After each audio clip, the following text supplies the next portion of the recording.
Hello, everyone, and welcome to the Golden Astrologer Podcast. This is Deb McBride, and it is Sunday, the 28th of April in the year 2024, and I am here recording this in beautiful Escazú, Costa Rica. And I want to get you as excited as I am about my alchemy class that I'm giving on Wednesday, the 8th of May, in a week and a half. And it's going to be an interesting class because it's going to be a taste of what it's like to work with me in mentoring. And it is the first class that's going to initiate a membership. So I'm going to give a class every month, and you can be just coming to the class whenever you feel like it, or you can join the membership. This first one is going to be particularly about a taste of what I do when I'm mentoring someone. And it's going to be me showing patterns that I use to help clear old beliefs, help clear old identities, rewire your brain, etc., etc. All the things I've learned in my quantum integration coaching certification. These are sort of tricks that I have and patterns. We call them patterns. They're metastating patterns. And I'm inviting you to this class so that you can experience it for yourself. Every month will not be that. It will be more of a training, a teaching, an upgrade, an energetic upgrade, an energetic activation, an astrology update, stuff like that. So, and if you join the membership, there's going to be a group on Facebook, and there's going to be like me putting goodies in there, all different sorts of inspirational things and messages and all sorts of other stuff other than just the class. So join me, and I would love to hear from you about it. Write to me, info@thegoldenastrologer.com, deb@debmcbride.com, and we can, I can give you some more information. I'll probably be putting out another mailing in the next few days discussing it more in depth, so you can stay in touch with me for that too. If you're not on my mailing list, go to thegoldenastrologer.com and join my mailing list. The box, there's the pop-up box that comes when you go to the website, and you can just join there. And now about this astrology we've got coming up this week, lots to say. And first I want to sort of recap a little bit of last week. My friend said to me on Friday I told her what was going on, and she said, "What a messed up day." And I just have to take that a step further and say, what a messed up week. It was so intense, and there was so much going on. First of all, I think that the energies of the eclipse were sort of storing themselves up to just like release on this full moon that we had on Tuesday. And that full moon was powerful. I mean, it was very energetic. I didn't have good sleep Tuesday night. It was something where I really felt like, yes, the energies of the eclipse just all like burst forward and left. And what happened? So much happened, because remember what I said last week. There was Mercury going direct on Thursday, but there was also that moon in Scorpio opposing Jupiter and Uranus that we just had a week ago, which feels like a month ago, a year ago, okay? It feels like so much has happened since then, but really, it was only a week ago, and we're still in Jupiter-Uranus. They are still conjunct. They are a little bit separate, but they are still conjunct. Be sure of that. And that energy is with us, and the Scorpio moon really is something always deep, right? But it was the full moon. And then there was this opposition to all that business in Taurus. Now, that's where I think things got intense, because even though the stuff in Taurus, and that was all way early Thursday morning, Wednesday was crazy. And Thursday was crazy. Wednesday was crazy. People writing to me, "There's a full moon." Yes, I feel it. Yeah, you sure you do? Because it just wasn't just a full moon, which is always energetic, but it just kicked out all those eclipses. And people telling me they got sick, people telling me they're in a bad way, people emotional, people, and I was running from one call to another on Wednesday. So I had a class with Yerlin, and then I had a class with Melanie, and then I had to talk to my friend Gwen about business and things for our new vision system. And I was like, by the time Wednesday was over, I was like burnt. And I, all that energy happened Thursday, wee hours Thursday for me in my region of the world, between with the moon opposing all that business. And I slept and everything, but I woke up Thursday and I felt like hell. I felt like hell. Body aches, everything. And and then I went over to see my landlady, Giselle, who's also my friend, and she was like, she's sick. She was sick. And I'm like, oh my God. So it couldn't get any crazier. But then but it did.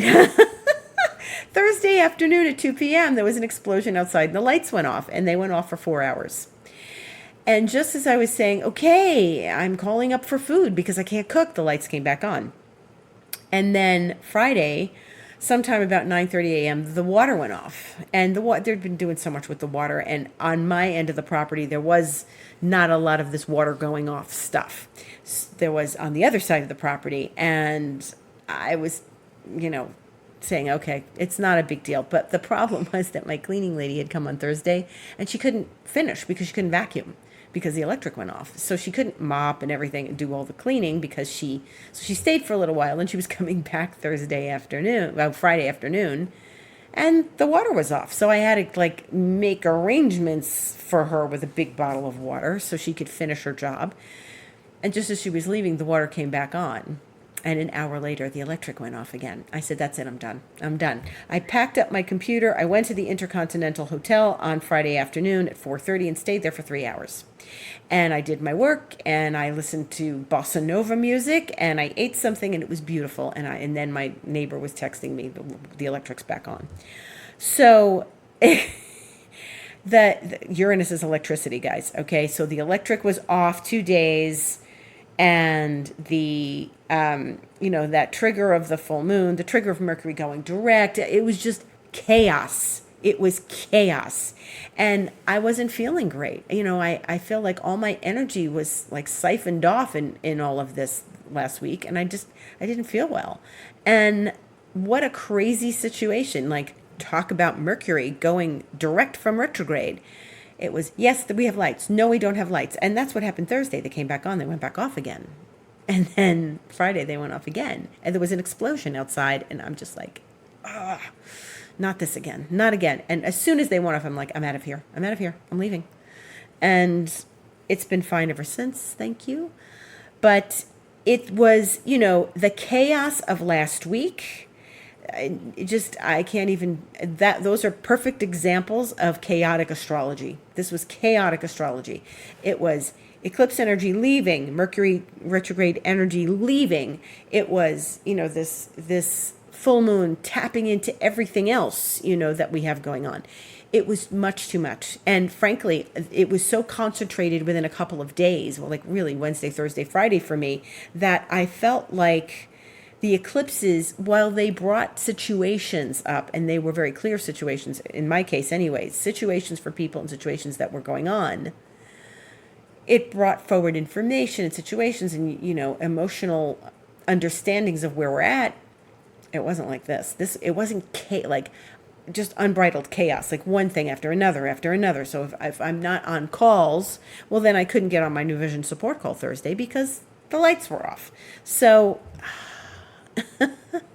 I went out for a walk Thursday afternoon, and I walked to Crate and Barrel, and their lights went off.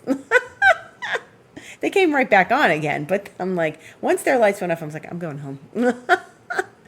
And it was just crazy. It was just this Uranus Jupiter is a lot of energy, and with happening at the same time as so many other things. This is the thing. I can tell you something's going on. Like tonight, we're having Mars conjunct Neptune. Okay? I don't think it's crazy, but it's not tapping into the same patterns. It's not tapping into the eclipses, and it's not tapping into Jupiter-Uranus. So Jupiter-Uranus came at the end of the eclipses, and the moon touched all of it. So that moon was hot, and it brought up all sorts of things. And I can't say there were all sorts of incredible, beautiful, visionary things I had. It was just, just trying to keep up with the crazy events of the moment and try to have a normal life in this was enough. Enough. So we've got Mars Neptune happening tonight. And Mars and Neptune are an interesting duo, and they are in Pisces, and this is the end of Mars in Pisces. Mars is going to start its journey in Aries this week. So that in a minute. So here we have Mars and Neptune, and they are together, and Mars and Neptune are tricky. They, like I said, an interesting duo, but tricky. Mars asserts itself. Neptune doesn't want to be assertive. So what happens? We assert ourselves in a sneaky way, in a roundabout way, in a backdoor way, in a way that is not noticed by others, so that we remain unseen. Because maybe we're not confident. Maybe we don't want to be seen. Or maybe we are trying to pull the wool over somebody's eyes. This is a tricky time with Mars Neptune, and I always tell people to be careful because, this is where you can be the wool pulled over your eyes and someone tricks you. So you get tricked in a relationship, you get tricked in a friendship, you get tricked in a financial situation. And this is all happening in Neptune's sign of Pisces. And this is a very, very tricky aspect. Did they just insult me? Did they just steal from me? Was I just stole? I think someone took my wallet. It's like, huh? What? Did that just happen? Like, wow, did that person just underhandedly insult me? Wow, what was that?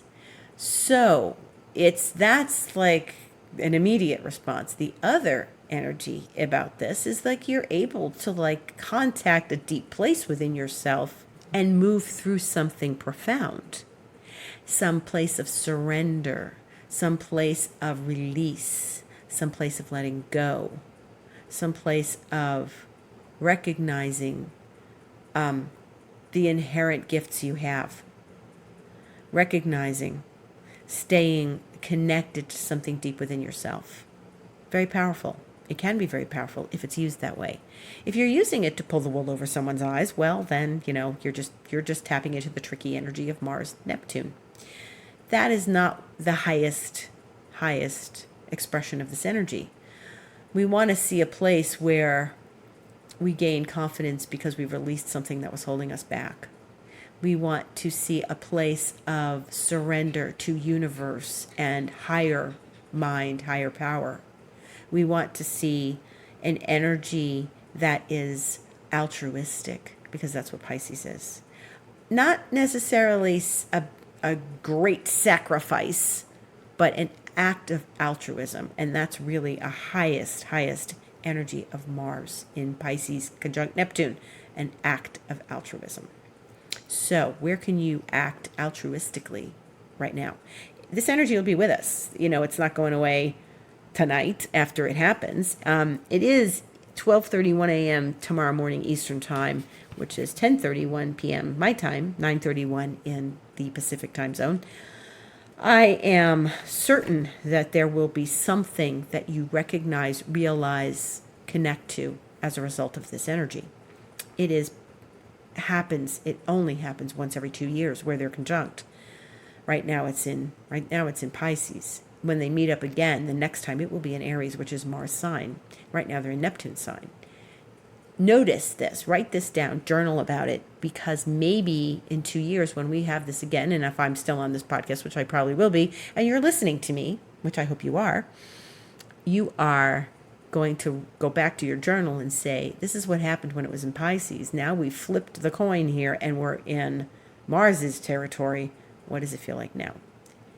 Very interesting. That could be a sneak attack, but let's not go there yet because we're still in Pisces. So that is one thing that's happening. Mars will change signs on Tuesday the 30th. It goes into its own sign, Aries, 11:33 a.m. And that's an interesting thing because as it goes into Aries, now it's sort of completing that roundup of things we've had in Aries, right? We know we're in Taurus now. We know that the Jupiter-Uranus is in Taurus. And, Mercury is still in Aries. Chiron's still in Aries. And Mars is now coming in. And, of course, the North Node is in Aries. Mars is now coming in to claim its sign for the first time in 2 years. And it's coming home. So where can we take steps forward now where this is going to be valuable to us? In addition, now you'd say Mars is ruling the heavens, but our friend Venus is going into Taurus tomorrow, 7:31 a.m. Eastern Time. So Mars and Venus are now finally going into their own signs. They're both going home. Venus was in Pisces and then Aries during the eclipses, and Mars was in Pisces all this time during both eclipses. And now it's gaining its power back as it enters Aries. So this is interesting. The relationship planets are now going home. And so this is very good. This means our relationships are going to give some clarity to our life. We're going to have, more clarity in just dealing with people, dealing with our finances, Venus and Taurus, and just connecting with people is going to be, I think, a little easier. Now, one of the things that's going to happen, of course, Venus, as it enters Taurus, it's entering a fixed sign, and it enters on Monday, and on Tuesday, it immediately squares Pluto. And that's going to be, again, at 9:30 p.m. Pacific time, so that means it's 12:30 a.m. Wednesday morning, Eastern time. So Venus is going to square Pluto. And that is always one of the more deeper, profound aspects that we can have, because Venus and Pluto are strange and interesting dynamics. Venus this is now a whole other ball of wax, because Venus and Pluto are in fixed signs. So there is the dynamic of transformation that Pluto always enjoys, but Venus is now talking to Pluto in a stressful aspect, and they are perhaps spatting a little bit because they're both stubborn. Pluto in Aquarius, Venus in Taurus. They may be showing us where maybe our relationships need some transformation, but could be a little stuck, or could be a little, stubborn. And we could easily use some good insights around shifting and changing our relationships, right? Now that we're talking about Pluto, well, let's talk about Pluto. Both Venus and Mars are going to talk to Pluto this week, because Mars is going to be in Aries, and everything's early. Pluto is still early in Aquarius. It's at 2 degrees. So Mars, after it's in Aries for a couple days, is going to make a very lovely sextile to Pluto on Friday the 3rd. So we've got the relationship planets happening for us with Pluto. So there's lots of, they're in their own signs, but they are also moving into a place that talks to Pluto transformatively. So this week is going to be a little bit about what are we saying to Pluto? What are we having a conversation with Pluto about as relative to our relationships? And what even throws a more interesting spin on this whole dynamic is that Pluto is going to go retrograde on Thursday the 2nd. So that's going to happen at 1:46 p.m. Eastern Time. Wowee! So Pluto is finally, after entering Aquarius January 20th or so, going to go retrograde in Aquarius. And, oh boy. So Pluto, which is slowing down now. I mean, obviously it's stationing. Pluto's very slow anyway, so it's stationing. And Venus is challenging Pluto, and Mars is not challenging Pluto. Mars is talking to Pluto in a very casual, sextile, very nice way. So they're both, and the interesting thing is Venus is the day before the retrograde, and Mars is the day after. So they're both going to be close to Pluto as we enter this new week, and Pluto is going to have something to say about our relationships. Where are we needing to some transformation? Where can we openly assert ourselves, Mars, in a way that is, powerful and empowering, but not threatening to anybody, because Mars and Pluto are very tough together. And so how can we do this in our relationships? What does Venus have to say to Pluto?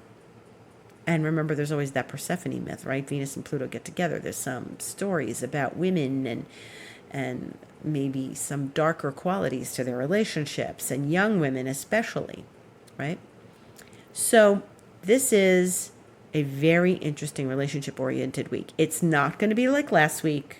We are not getting into the frenzy of the Mercury turning direct with the moon, shooting off here and there. We're not doing that. But the moon is going into Aquarius on Tuesday the 30th, right before Mars enters Aries. So the moon will enter Aquarius 11:20 a.m. on Tuesday and promptly conjunct Pluto at 3 p.m. This is all Eastern time, right? So the moon is going to not be so far from talking to Venus, because the moon is going to square Venus first, then conjunct Pluto. And so there's a dynamic between the two goddesses and Pluto. Well, heck, if that isn't the Persephone myth, I don't know what is. Remember, Persephone's mother, Moon, Demeter, was involved in that whole situation where she was out with Persephone, and then Persephone disappeared and she was off with Pluto going into the underworld. So I expect maybe there's stories about this in the news, this kind of theme, mother-daughter, something happened to the daughter, et cetera, et cetera. They're reunited. The mother needs to accept that the daughter is all grown up now, that kind of stuff.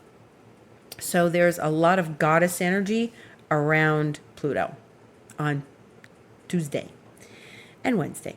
So then we're going to see how this all plays out with Mars. So I would say there's some real mythological stories going on this week. Venus, Mars, Moon, Pluto. This is all very relationship oriented, and I'm getting the intuitive sense that we're going to watch some very interesting, powerful dynamics in our own relationships. And don't get into power dynamics. Try to be in a place of wisdom about these relationships. Don't be like, well, yeah, I'm going to show them. Try to keep that out of the picture. And so Pluto, our friend Pluto, is going retrograde in Aquarius. Now, this is not the first time Pluto went retrograde in Aquarius. It went retrograde in Aquarius last year. But last year, it didn't take very long for Pluto to retrograde right out of Aquarius, which it did a month after it went retrograde, because it left in June of 2023. And it went back into Capricorn. This is different. Pluto has moved into Aquarius sufficiently enough to say, okay, I'm going to be in Aquarius for quite some time, and then it's going to step back into Capricorn about September 1st and stay there until about November 19th. Now, I've been telling people for shorthand, Labor Day to Thanksgiving, when I talk to like American people who have those calendar dates, right? So that is a while from now. We're only at the end of April, beginning of May, and then it's going to take the whole next several months for it to go back. May, June, July, August, 4 months. And that's a good amount of time of Pluto before it goes back into Capricorn. I think that's fascinating, because that means that Pluto's really in Aquarius, and it's really there to stay for the most part until it dips its toe back into Capricorn for one last hurrah. Yeah, we're going to talk about this a lot over these next months, because we're at this moment. So notice again, we want to notice what happens Thursday when we are feeling that shift of Pluto going into his underworld. What's he doing? He's like, okay, I'll see you guys later. I'm going into my underworld. He'll go direct in October, but he's going to have to like turn around, make that pivot at the place in October and in Capricorn at the end. I don't think he gets past 29 Capricorn. He's not going back 28, 27. It's 29 Capricorn. He makes the pivot in October and turns around direct for the last time, and then it's full speed ahead into Aquarius, and that's where we are for the next 20 years. Okay, so profound shift. Notice what happens. What's going on for you? What's going on in your life? What are the dynamics? What are the power dynamics? Where are your own empowered dynamics happening Thursday and in the days coming as you feel that shift from Pluto going back to his underworld? What does that feel like? When Persephone met Pluto, they went into his underworld. She was brought into his underworld and made the queen of the underworld, the goddess of the underworld. And what's interesting is now he's meeting with her, he's meeting with Venus, and he's going into the underworld. But Venus, actually, if we want to get specific, yes, this is about goddesses and women and girls and stuff with Pluto, and power things in relationships and triangles in relationships, and certainly Persephone, her mother, and Pluto were a triangle. But remember that he left the earth, he came up for a few reasons, and he went into the underworld with Persephone. He didn't go back alone. And so they're going to meet up. He and the goddess are going to meet up. Venus in mythology, Aphrodite, started the whole ball rolling because she looked at them, and she doesn't like chaste. You know, Aphrodite doesn't like it when people are chaste. Goddesses, anybody, are chaste. So she saw Persephone, and she's like, that kid, she needs to become a woman. She needs to like stop being chaste and like come into her womanhood. And Pluto, he's down there in his underworld, hanging out in his darkness, in his underworld alone. And that's Pluto. You know, if you know Pluto Venus, if you are a Pluto Venus person, like I am, you'll know that those people, if you have Pluto Venus people in your life, those people are often alone. And we are. We are in deep, deep, deep relationships and then not. And deep relationships and then not. And so that's just the style of Venus Pluto. So he was down there in his underworld alone.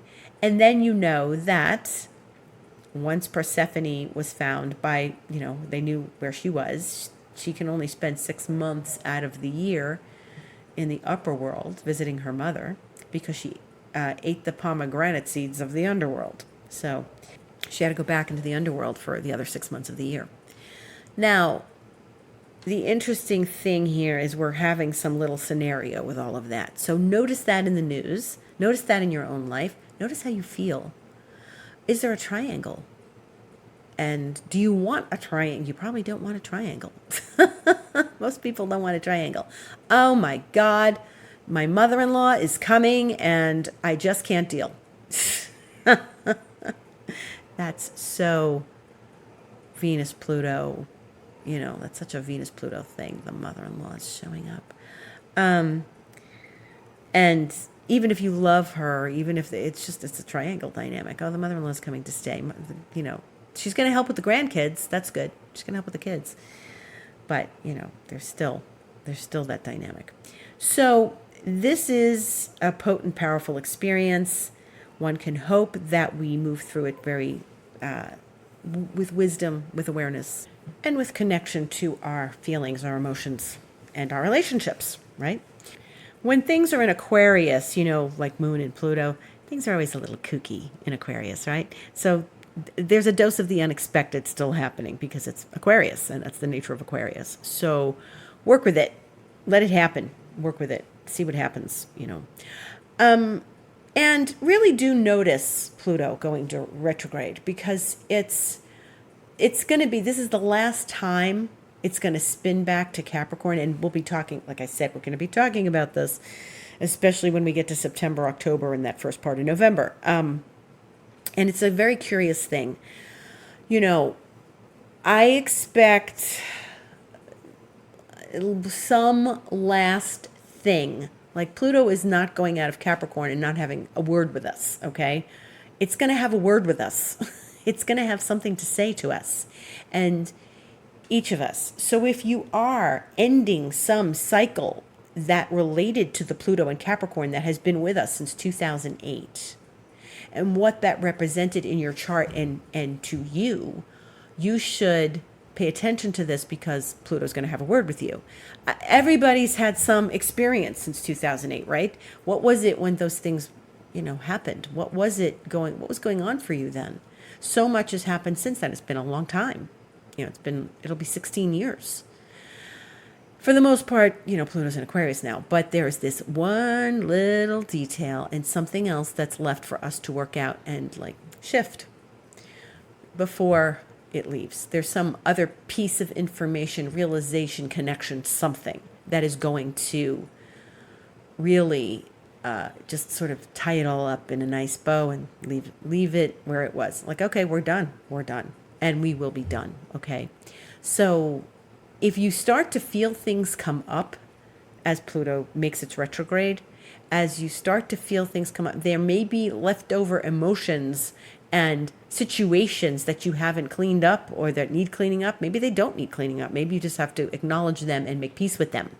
But there's something from all this time that we have to make peace with, or something that is lingering in our fields, so that we have to connect with this experience of Pluto going back into Capricorn, right?